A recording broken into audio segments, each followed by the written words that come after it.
Right. So, welcome to our masterclass for June, 3,125 growth combinations. This concept, as as I'm sat here now, I swear to God, I scribbled out on a till receipt, sat in a pub which is now burnt down. My local pub. Mark will know which one which pub that was. There's a landmark here in Fareham. And I wasn't in it when it burnt down. In fact, I was in another country. I forget where. In fact, I was in Malawi when it burnt down. I was getting messages from all sorts of people. Are you safe? Um, I scribbled it out, and I was with a friend of mine, and I said, I slid it across the table, and I said, just tell me if that's right. And I'd written down an equation, and he said, I think so. And then he got out his phone and was talking to some AI bot, and he said, that's absolutely right. So I put it together and tested it with a few clients, and they kind of picked it up and said, yeah, that is very cool. Then I did some market research to ask people what they're doing, which is kind of where I was coming at you guys. What is it that you're doing? Um, and the maximum, well, kind of the average that I was getting when I was asking people to apply the same process, the average that the average combination set that they have is 30. And if you apply it the way that I'm going to share it with you, you will get 3,000.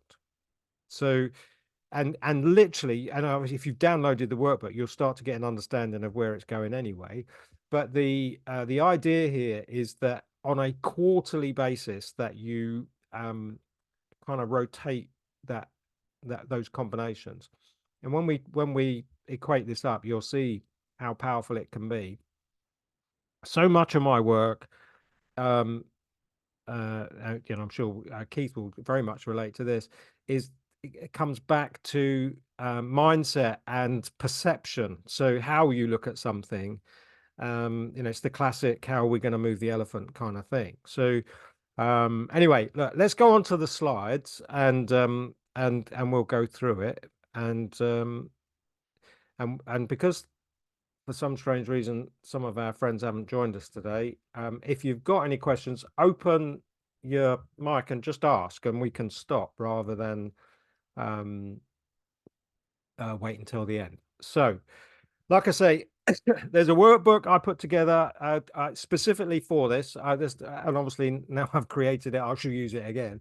But I put it together for you guys first because I wanted you to have something that you could physically go away and work out for yourself. But this is, like I say, we've done the numbers several times. And even when I first put this PowerPoint together, I went back to my friend and he said, I'm sure you got that number wrong. And I said, no, we already did this. We sat in the pub and you told me I got it right. And he worked it out again. And he's actually in the MBA. This was Barry King. So, right. So, the the mindset shift, and I still get caught doing this today, is that we tend to spend too much time worrying about, I need new customer. Even this week, I've sat down with somebody that was complaining that they didn't have enough sales. And I can lead them down the garden path a little bit and ask them, tell me about your sales, tell me what you're doing from a sales perspective and what have you. And it's not where your focus should be. These three things are outcomes, they are not activities. And it's the classic trap that I've done it, that we all fall into, where we focus our attention on the outcome. It's a bit like actually wanting to lose weight. So losing weight is a good analogy for this, is that we're getting on the scales and we're focusing on what the scales are telling us, and actually what we should be focusing on is what we're eating and how much activity we're undertaking, and that's where our focal point should be. So I alluded to this. I've asked clients, and I've asked people at networking meetings, and I've asked people at an expo recently, what is it that you're doing to go to market? And on average, people said to me, they called out. So I would do the same to you. You know, give me a list of the things that you're currently proactively doing to generate new business. And when we get to about 4 or 5, people start to cough and splutter a little bit, and that's kind of where they stop. Then if I ask them, well, what are you doing once that lead comes? How do you work? You know, what's your strategy to convert those people? Sometimes I don't even get anything.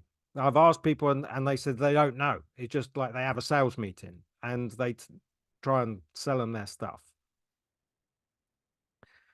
Then we've got how often are people buying from us and how much they're spending. And these kind of things have been, in fact, those 3 things, converting more, spending more, and coming back more often, I have earned a living out of focusing on those 3 areas as much, if not more, than the marketing one. I've got a lady down in Dorset whose average order value we got from 350 odd quid up to 1,500 quid. Now, it took us over 2 years to do it. I've got another one whose conversion or lead to sale was 0.7, and all we spent probably 18 months getting that up to 1%.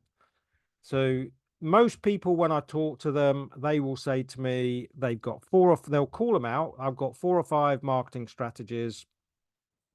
I've got I don't even know what I'm doing to convert. You know, I don't use a script. I don't have this. I don't have that. How often they buy and how much they spend, don't do anything. Actually, there must be something going on. How getting people to buy more often is an interesting one.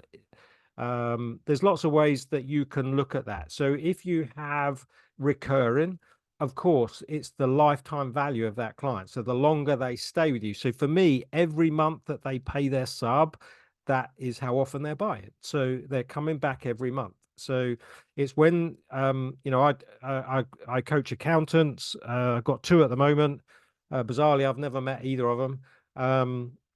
In fact, accountants might be one of the highest groups of people that I've worked with over the years, to be honest. Estate agents is very high, but accountants is very high. I think 5 accountants. I've got 2 at the moment.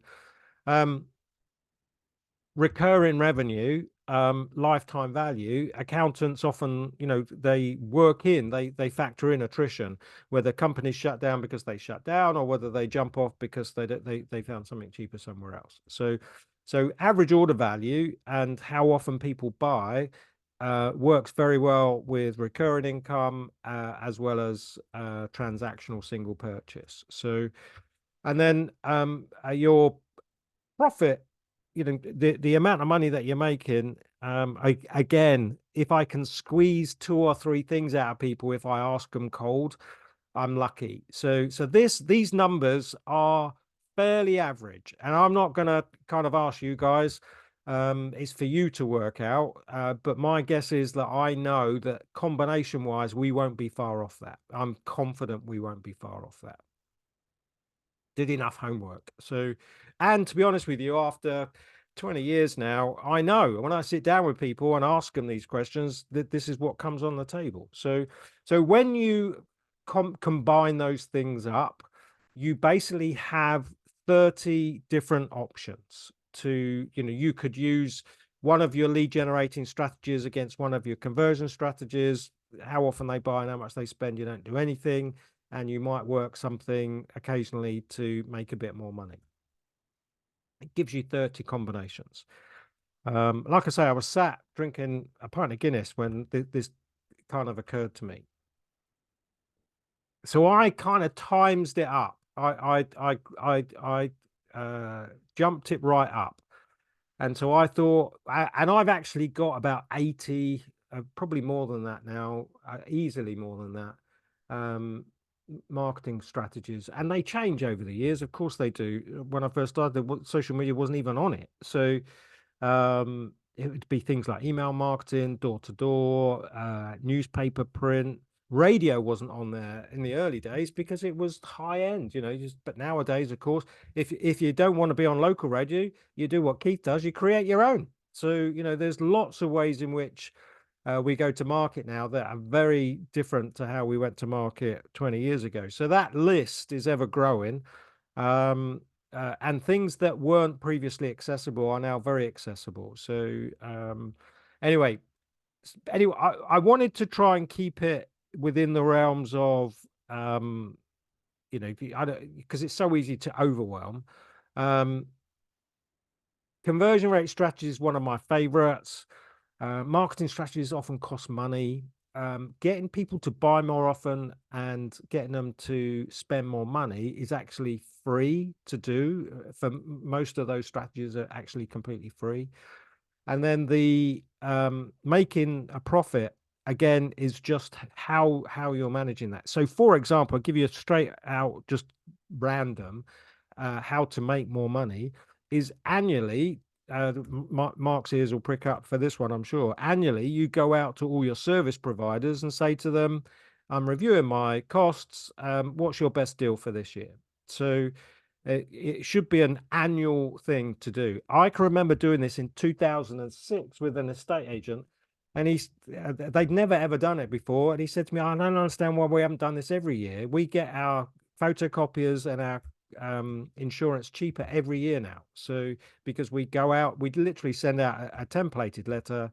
We're reviewing our costs. What's your best price for your services this year? So, and if somebody comes back and it's more money, then you just go to market and find somebody that will do it cheaper for you. So that anyway, 25 in each is easy. And if I don't know if either of you done the maths, but if you have 25, 25, 25, and you times this up, anybody hazard a guess at the amount of combinations that you potentially could have with 25? Go on. I dare you. Don't you get a calculator out, Mr. Smith. I'm watching you. So I'll put you out your misery. It's 9.75 million. I must not swear. 9.75 million combinations. Again, I sat down with my mate. I said, just tell me I've got that right.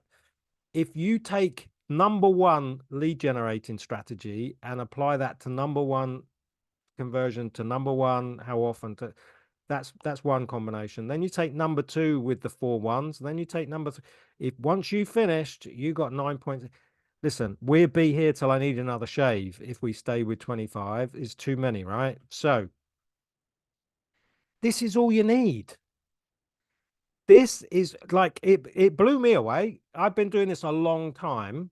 You only need 5 core things in each of these. And when you combo those up, you are sat in front of over 3,000 combinations. It's a fact. Let's see the practicality of it then.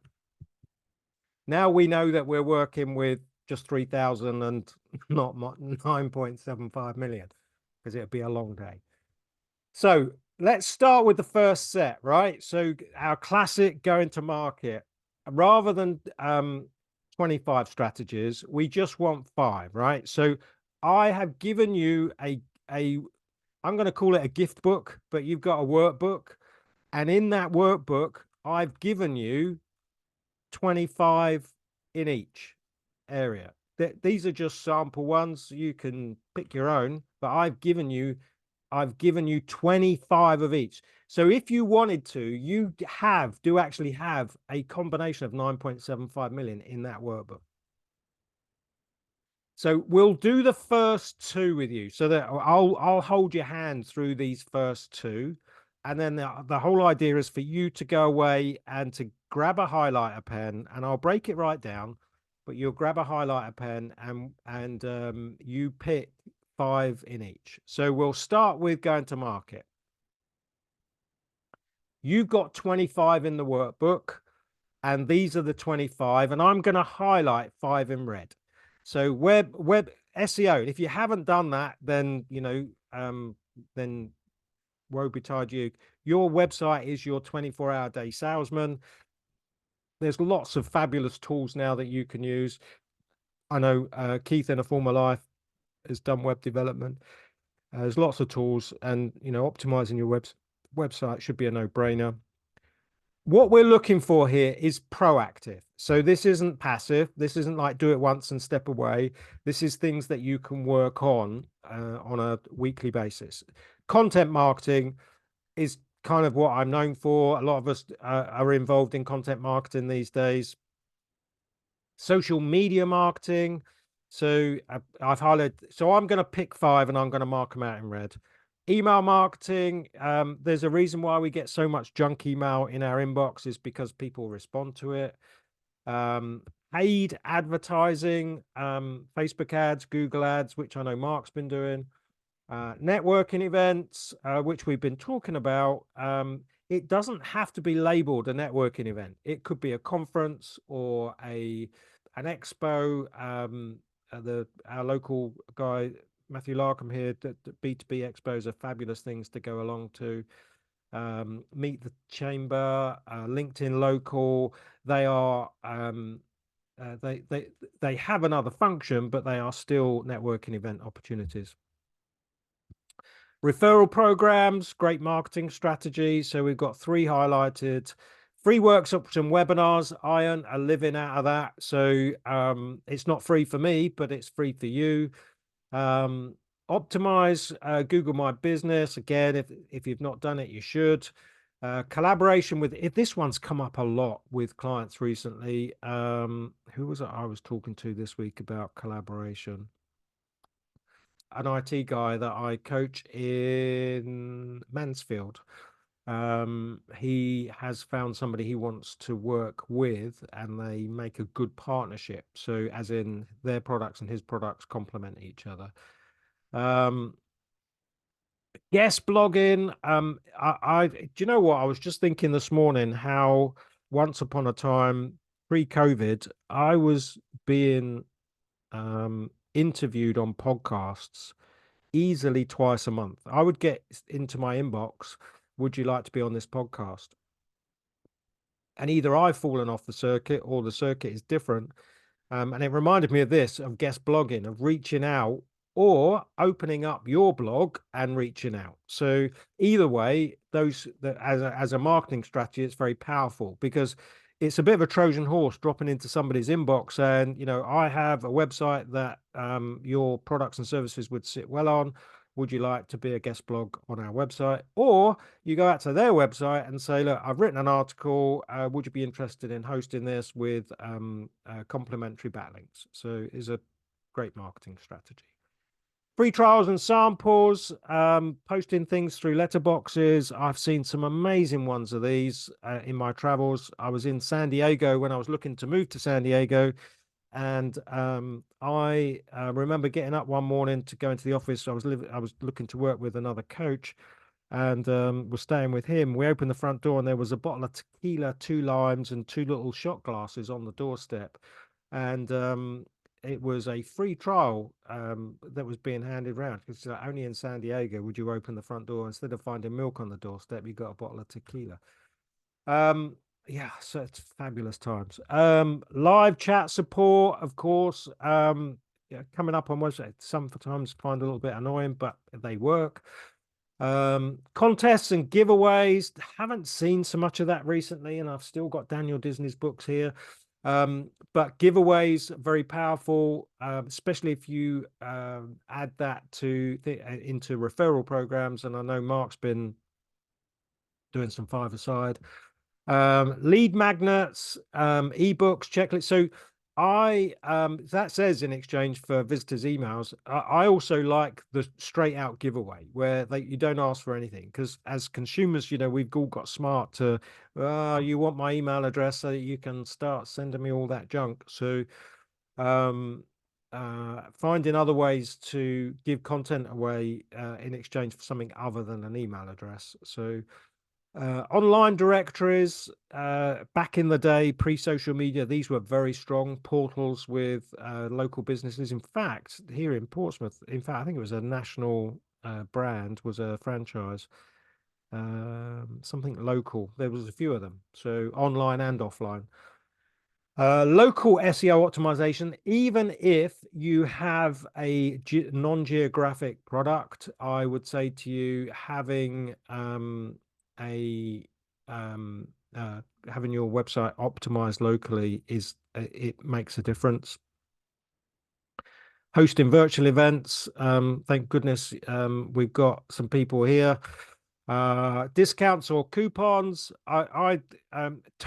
There's some rules I would apply to things like this is to time base them so that you don't get caught in the downward spiral of discounting. When it's the classic MFI is always on sale, is that if you run an offer, when that offer ends, put your prices back and let people know that you put your prices back, because even if they miss it that time round, that they know that it was an offer. So for 1 week only, for whatever it might be, do the offer but put them back.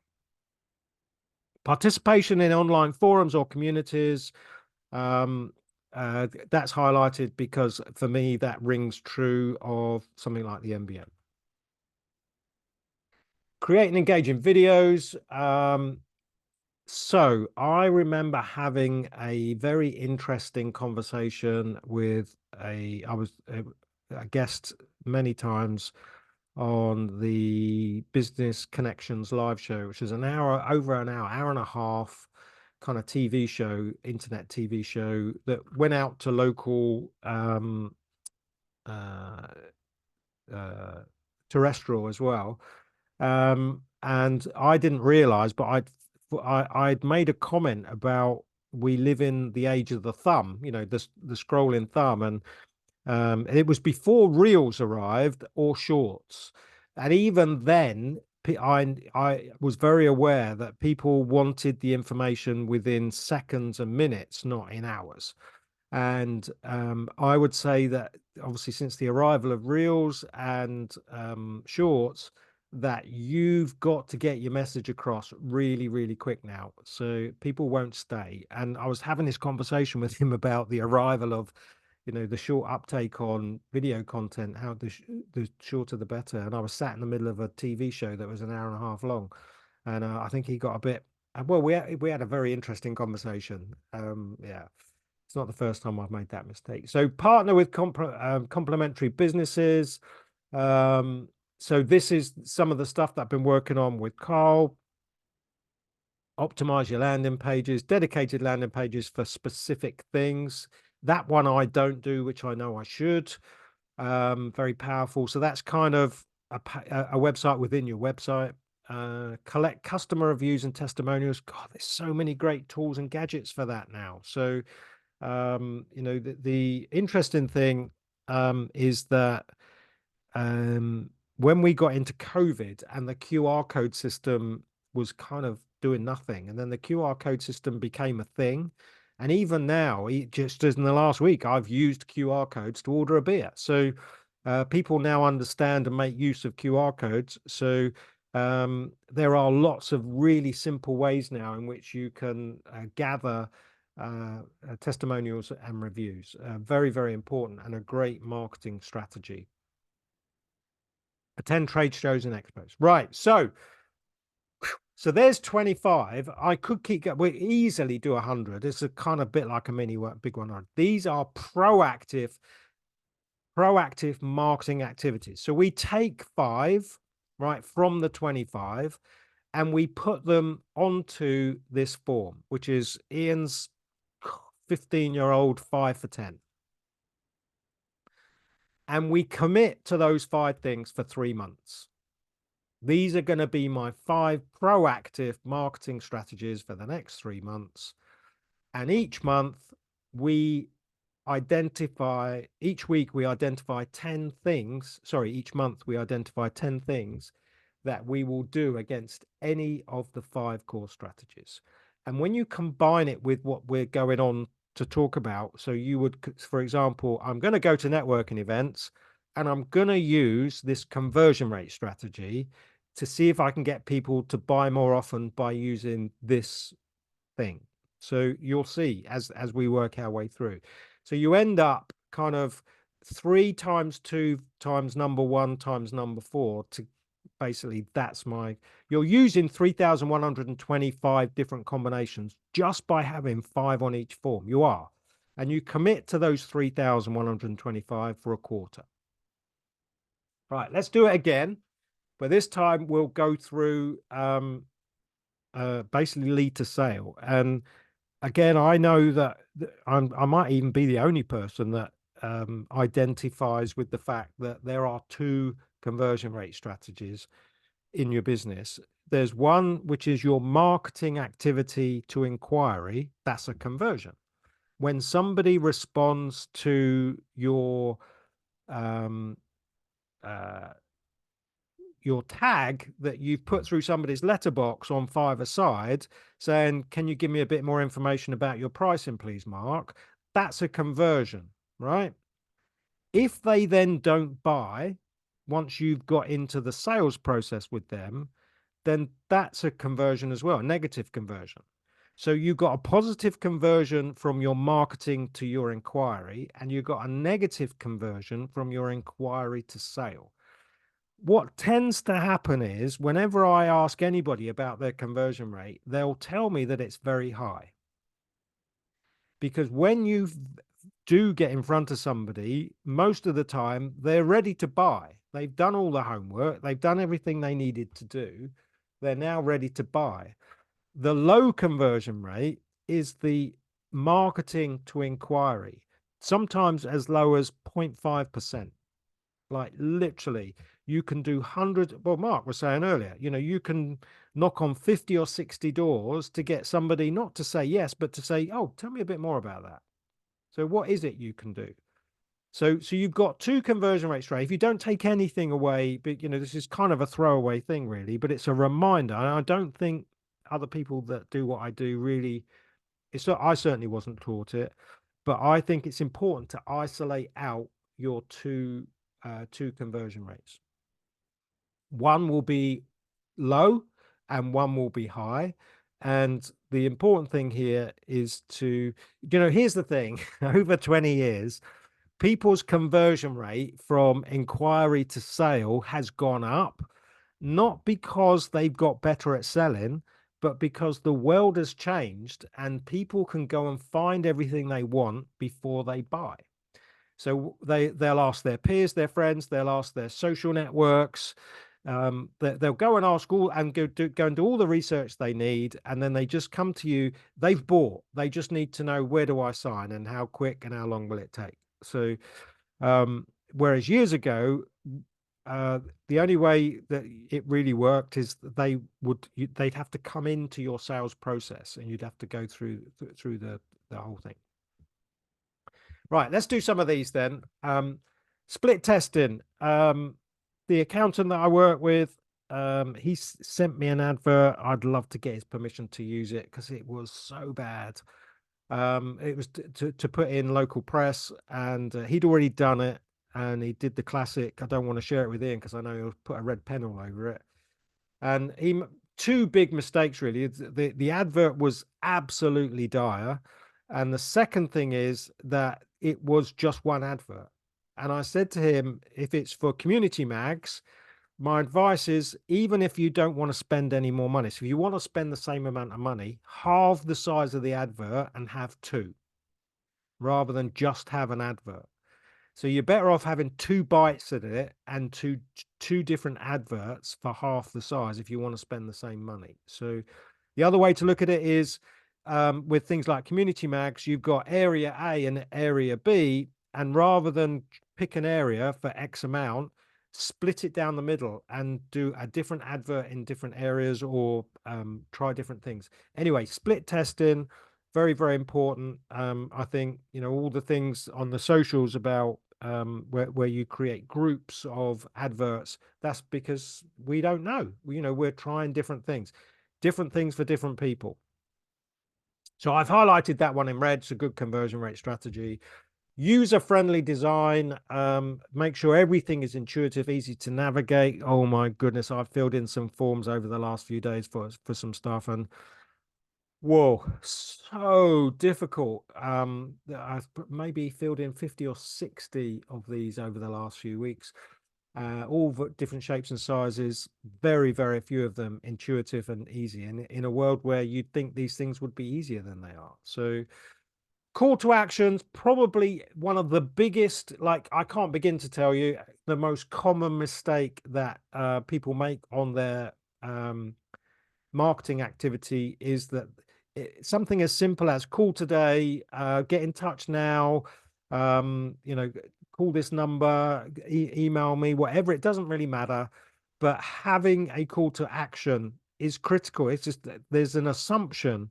Again, it was missing off of the advert that I did for somebody this week or last week. It's just such a common mistake. So even on your website, you can put calls to action. So all over the place, to be honest. So it's very, very common missing the call to action. So streamline the checkout process, anything that you can do to simplify. I've worked with clients that sell widgets online. The bathroom guys, I remember we did a lot of work on simplifying checkout. And they were monitoring people leaving at the cart, when people get so far into the process and then disappear. And they wanted to obviously reduce that as much as they could. Again, I've got somebody that's built a new website recently, and it was great. But the first thing I do is open it up on my phone to see what it looks like. Even if it looks rubbish, that's nowhere near as bad as the fact that if Google knows it looks rubbish, it won't send it anywhere. So, it's really important.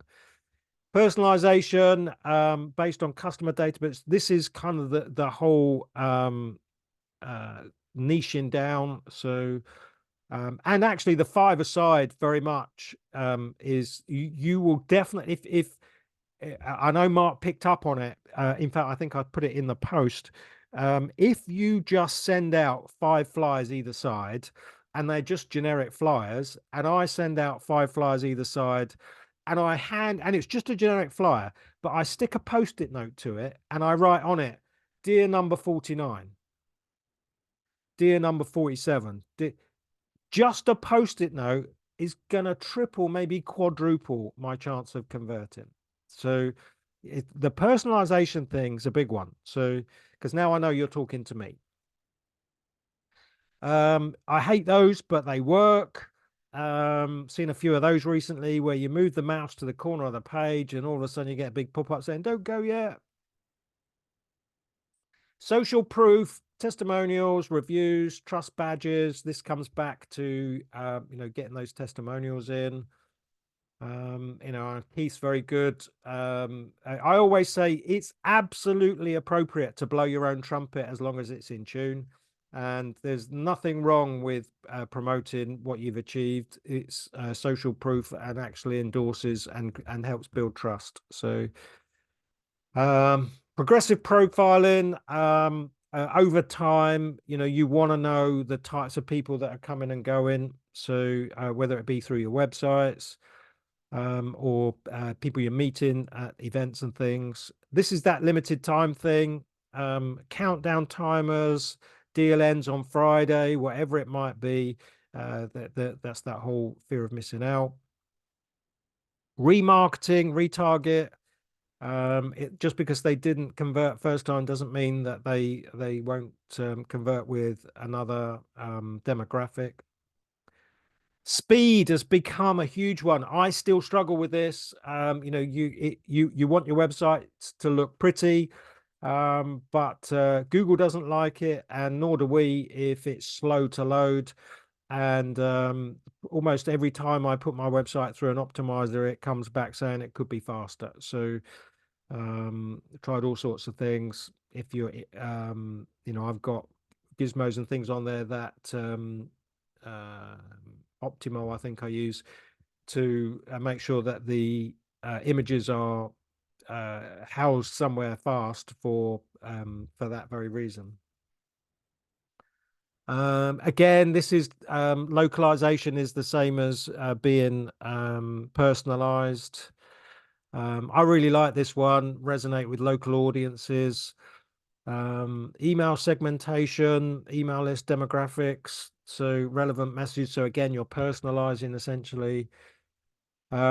Rule of threes with social media: a third to grow, a third to engage, and a third to sell.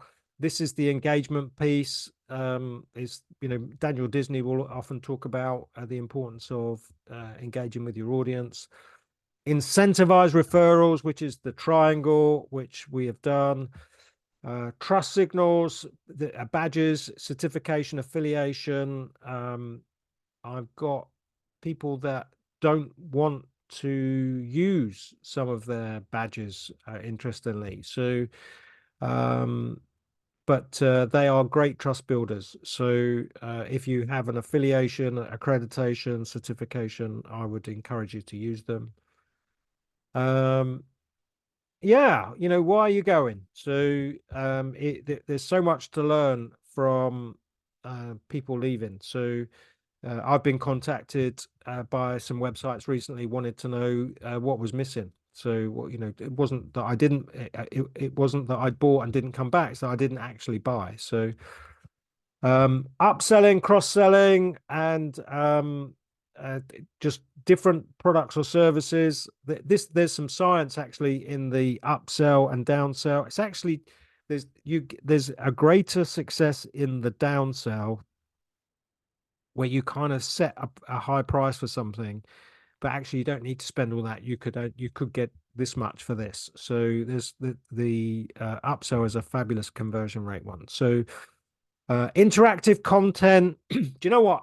I did interactive content back in 2004. I remember standing in front of a PowerPoint, and the interactive content from a conversion rate strategy was an animated dummy in a sports shop window.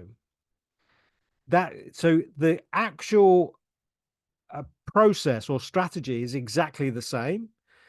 But here, that's the science, is that it was just an animated hand with a tennis racket. It pulled more people in when that thing was working than it did when it was stationary. How weird is that? So interactive content on your website deploys exactly the same strategy, essentially.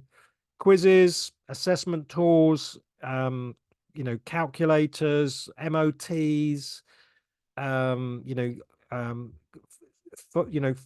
follow Dave down the road to find out whether or not you need this, that, or the other. Anything automated, I'd be mindful of. Just be careful. But if it helps make things work quickly, then I encourage it, because speed is always a powerful tool from a conversion rate strategy. Clear value proposition. What is your unique proposition? What makes you remarkable? As you guys will know, it's kind of one of my things I'm known for. Not USP. What is it that makes you remarkable, which is essentially your value proposition? So, and when you're selling something that people can buy somewhere else, actually being able to demonstrate how you are different from a remarkability perspective is hard, but that's where you should be striving to get to. So customer support optimization, this one I would have on here as a red one this month. I would have customer support as a proactive strategy personally right now, because customer service levels are on the decline, and anything that you do to raise levels of customer service or demonstrate how important customer service is to you, if you don't have it on your value proposition at the moment, whether it be award-winning customer service, we take great pride in our levels of service. We commit to, we have a customer charter, anything that talks about customer service excellence. I'm going to give you, I'll give it to you now. I was going to come off the slides because we're nearly finished the slides anyway. I have it's a chain pub local to us here. Mark will know it, Titchfield Mill. So I can't even remember the name of the chain, but it's one of the national breweries. And the levels of service in that place have gone from 0 to hero since COVID.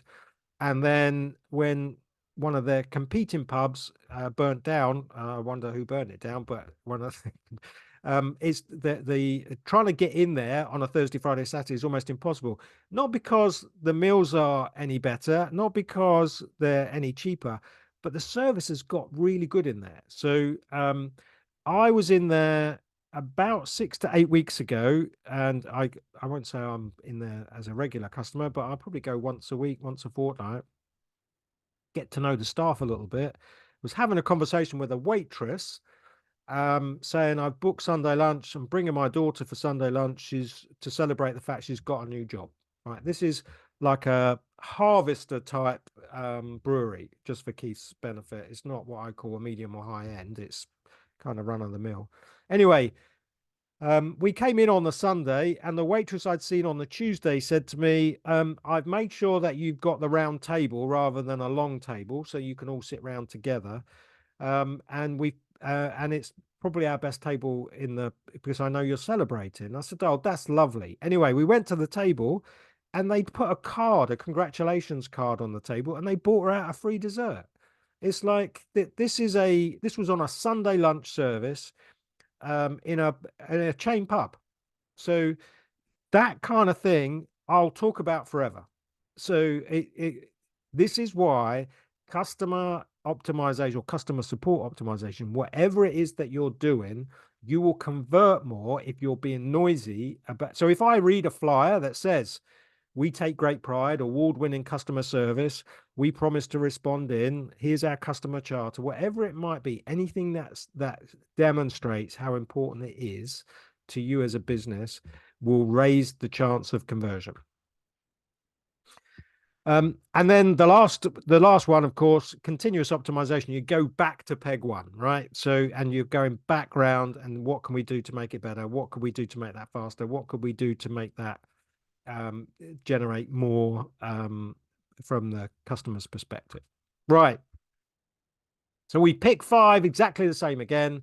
We pick 5 from our 25 because we don't want to do 9.75 million. It just is not manageable. We pick 5 that we're going to concentrate on for 3 months. We then, for the month of June, we say, right, for A and B spit testing, I will commit to doing a bank of adverts on Facebook and spend 50 quid on this one and 50 quid on that one and see what we get.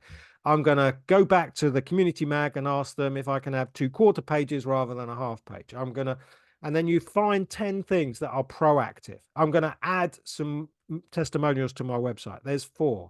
I'm going to run my website through an optimizer. There's 5. I'm going to add a guarantee to my contact page. There's 6. Like, find 10 things. You do that for 3 months. And then you go back, and it's more a case of 2 things. You're going to measure 2 things. What did it do? Or did I actually even do it? So I said I was going to ask more people for testimonials, but I didn't actually do it. That means it's not palatable. Doesn't mean that it doesn't work. It just means that you didn't want to pick up the phone. So, right. We'll be here till it's dark if we keep going. So I'm just going to, you understand the process. You've got a workbook that has all of these in. So we've given you 25 on going to market. We've given you 25 in the workbook on how to convert. Remember, there's 2 conversion rates. And I could do a masterclass just on those 2 different types of conversion, to be honest. How often they're buying, you've got a list of 25 for that. You've got a list of getting them to spend more money, which I love. That's a really easy one to work on. And then you've got a list of 25 on how to make more money when they come and buy. Each of those 5, just those 5, not the 25, each of those 5, if you proactively work them every month, you have 3,125 combinations to work with. So that's it. It's really like, I've never done rocket science. It's never been about rocket science. My goal is to kind of do the dull thing. It's like, I should be doing that. I should be doing more of that, or I should be thinking more that way. So, and in all honesty, I've been doing this for a long time. I genuinely wish that I'd kind of seen that years ago. So, because there's nothing new, it's just how it's pulled together. And combined with my 5 for 10 form, it kind of really makes a lot of sense to me. So thoughts, questions, anything that I can help you guys with, remembering we're still on record for everybody else's benefit. We're literally on the hour, so we're kind of on the mark with the time. Any questions with any of that? Any thoughts, observations, or things that I can help you with before we close out? My thought, I absolutely love what you shared here, Ian. Obviously, we've worked together for a while. I'm familiar with your 5 for 10, but now with this workbook, my goodness, it makes such a difference. I've already jotted down just from those two two groups that we're looking at. I've already jotted a few things down that I'm excited to make, because part of the problem I had was trying to think of things, but now with all of these that you've given us in the workbook, one big one that's come up for me, and I'm going to implement, is you're talking about interaction on a website. Something I thought about ages ago, never quite got around to doing. In the package that talks about stopping smoking, put a calculator on there. What's your age? How many cigarettes do you smoke a week? This is how much it's going to shorten the lifespan. This is Yeah, how or much the it's money costing. saving one. Yeah, So, the you know, money and the years it costs you. yeah. That's such a simple thing, which can then go onto the socials. Hey, find out what your smoking's costing you. Takes them straight there. Simple thing, but the interaction, love it. And Thank you the so other side of it, of course, is when people stop, every day that they stop, create something that show. I had a guy do it with weight, with bags of sugar, and he was a hairdresser. Every time I went to see him, this basket, every time he lost £2, he'd put a £2 bag of sugar in the basket. I remember going in there one day. It's just got this like huge, great basket full of bags of sugar. So, he said, try and pick it up. You couldn't. I said, you were wearing that. So, Yeah. yeah, anything. Interaction. So, and I know, I'm obviously an old guy, go back 20 years. It sits very profoundly with me.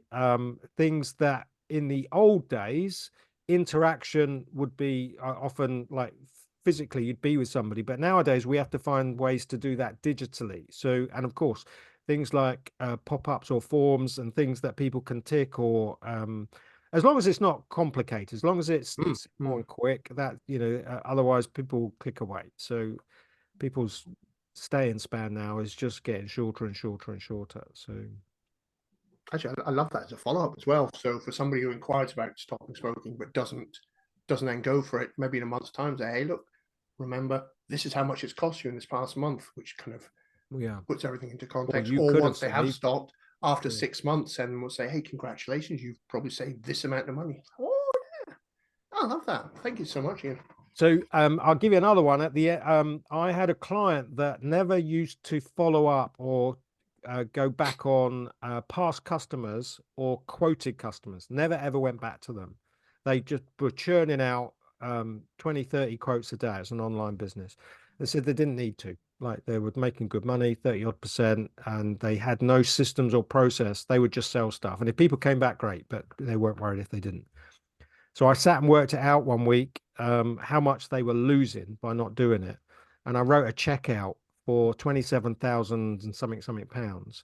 And at the end of my 2 hours with them, I put the check down on the table and I said, since I've been here, that's how much you've not churned in business, because you don't do that. So can I do it? Can I have the money? So, because if you don't want to do it, I'll do it, because it's 27 grand every 2 hours that you're letting go of. So maybe we should do that. And I did it again when they weren't on eBay or Amazon, because they didn't want the ball ache of it all. And I worked out how much they could potentially make if they had products and services on those platforms as well. So anything you can do to kind of make it real. And of course, you've got two things there, Keith. You've got the interactive piece, but you've also got the you're convert. It reminds me of Gillian McKeith. This is everything you've eaten over the last week, kind of thing. That's why that works, right? Is that when you actually see it in front, you think, holy moly, there's no, are you serious? I eat that in a week. When you see it in front of you, it's enough to kind of make you scared. So yeah, Absolutely, yeah. smoking's a good one, of course. So and weight loss, I guess. So I'm going to adopt the same idea now, because when I go back and chase up quotes I've done and I don't haven't convert done them, it. Hmm. I'm going to start jotting down what I quoted them. So when I do it again 3 months, 'cause I normally do it every 3 months, I can now tell them, because you didn't take it, you've now lost this saving, which is, I think, will be a good idea, actually. And I mean, even if you do a dummy check, you know, it's just like just something that the more real you can make it, Mm. it just that makes it representative of what's actually been missed or lost. So yeah, so kind of off piste a little bit, but it's all connected, right? So the whole idea here really is just to I talked to my friend about this, and he said, if I had more time, I'd make you an app that you could randomize the 25 once a month. And so you don't have to pick. It'll just give you 25 across the 5 categories, and you gamify it. Right, now I've got to find something to do in this one. Now I've got to find something to do in this one. So, and I only gave you 25. I don't know how many I could do in each. My guess is probably 100 in each, and I don't even know what the combination count is on that. So the idea is that we bring it down. So you start with 25, you pick 5 once a quarter. So yeah. Right. Are we good? So Yeah, that was brilliant. fabulous stuff. I have no idea where everybody else went, but maybe the world is just finally shutting down, and we're the last ones here. So we'll come off here and open the curtains and the world's gone. So I've watched some very interesting podcasts of late about the fact that in 72 minutes we're all done and dusted. There is no post-nuclear war plan. So we won't get told it's coming. It'll just happen. So somebody needs to make sure that they take all those buttons away from all these people that are in those decision-making seats. So do That's a cheerful thought. yeah. So yeah, good way to end. So right, let's just turn off our recording. Thanks for being here.